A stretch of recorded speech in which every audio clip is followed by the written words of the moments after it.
Ekran videosu alma yöntemleri kullanım amacınıza göre farklılık gösterebilir ve bu işlemin birden fazla yöntemi bulunur. Eğer program ile ekran videosu kaydı yapacaksanız, ekran videosu alma programları seçiminde de programın telefonunuza zarar vermemesine, yani güvenilir bir yazılım olmasına dikkat etmelisiniz. iPhone telefonlarınızda ekran videosu almak için öncelikle denetim merkezini özelleştirmeniz ve özelleştirirken de ekran kaydı özelliğini buraya eklemeniz gerekir.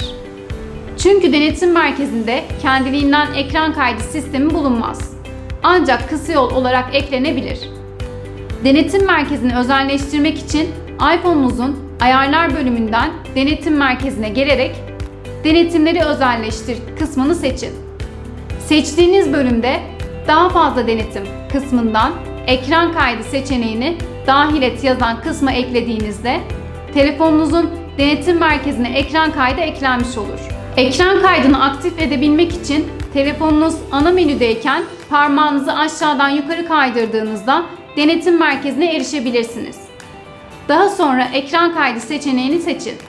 Böylelikle kayıt başlamış olur. Samsung'da ekran videosu kaydetme, telefonunuzun yeni veya eski model olmasına göre değişkenlik göstermektedir. Eski model Samsung akıllı telefonlarında Google Play Store'dan indireceğiniz ekran videosu alma programları ile ekranınızın videosunu çok kolay alabilirsiniz. Yeni model Samsung telefonları ile ekran videosu kaydetmek biraz daha kolay.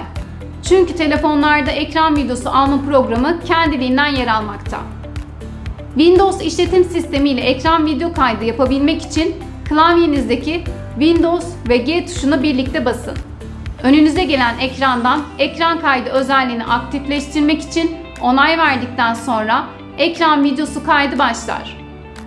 Ekran videosu alma yöntemleri ile kamera kayıt cihazı gibi herhangi bir ek donanıma gerek kalmadan bilgisayar ya da telefonunuz üzerinden kayıt işlemleri yapabilirsiniz.